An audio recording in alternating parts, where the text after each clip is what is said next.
বিশ্বের দীর্ঘতম সমুদ্র সৈকত কক্সবাজারের অন্যতম আকর্ষণ এর প্রাকৃতিক বালিয়াড়ি ও ঝাউবন। কিন্তু সুগন্ধা, কলাতলী সহ বিভিন্ন পয়েন্টে আবারও গড়ে উঠেছে শত শত অবৈধ দোকান ও অস্থায়ী স্থাপনা। গত মার্চে জেলা প্রশাসনের নেতৃত্বে পরিচালিত অভিযানে সৈকতের বালিয়াড়ি থেকে প্রায় 930টি অবৈধ দোকান উচ্ছেদ করা হয়। কিছুদিন উন্মুক্ত থাকলেও 3 মাসের মধ্যেই আবারও দখল হয়ে গেছে বিস্তীর্ণ এলাকা। পরিবেশবাদীদের অভিযোগ, একটি প্রভাবশালী সিন্ডিকেটের মদদে দীর্ঘদিন ধরে সমুদ্র সৈকত ও অবৈধ বাণিজ্য চলছে।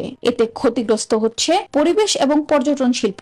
বারবার গুরুত্বপূর্ণ পয়েন্টগুলো সুগন্ধা পয়েন্ট, লামনি পয়েন্ট, কলাতলী পয়েন্ট কয়েকজন সিন্ডিকেটের কবলে, বিশেষ করে যারা দীর্ঘদিন ধরে কাঠ বাণিজ্যের সাথে জড়িত, যারা দীর্ঘদিন ধরে সমুদ্র সৈকত বালিয়াড়ি দখলের সাথে জড়িত, তারা যে সরকার আসুক তারা ঘুরে ফিরেই ক্ষমতা প্রয়োগ করে শুধুমাত্র প্রশাসনকে হাত করে। পরিবেশ অধিদপ্তরের মতে বালিয়াড়ি ধ্বংস হলে ক্ষতিগ্রস্ত হয় জীববৈচিত্র্য এবং বাড়ে উপকূলীয় ঝুঁকি। তাই দ্রুত দখলমুক্ত করার তাগিদ তাদের। টেম্পোরারি স্থাপনাগুলা কিন্তু আপনার যেটা একবারে উচ্ছেদ করা হয়েছিল পুনরায় আবার হয়েছে, এবং এটা যে হয়েছে সেটা কিন্তু অবৈধ, সুতরাং সেগুলাকে কিন্তু পুনরায় আবার উচ্ছেদ করতে হবে। তবে জেলা প্রশাসন বলছে, উচ্ছেদ অভিযানের বিরুদ্ধে উচ্চ আদালতের রিট হওয়ায় পরবর্তী পদক্ষেপ আদালতের নির্দেশনার উপর নির্ভর করছে।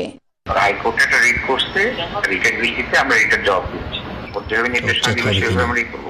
অন্যদিকে ক্ষুদ্র ব্যবসায়ীদের দাবি, উচ্ছেদের সময় পুনর্বাসনের আশ্বাস দেওয়া হলেও তা বাস্তবায়ন হয়নি।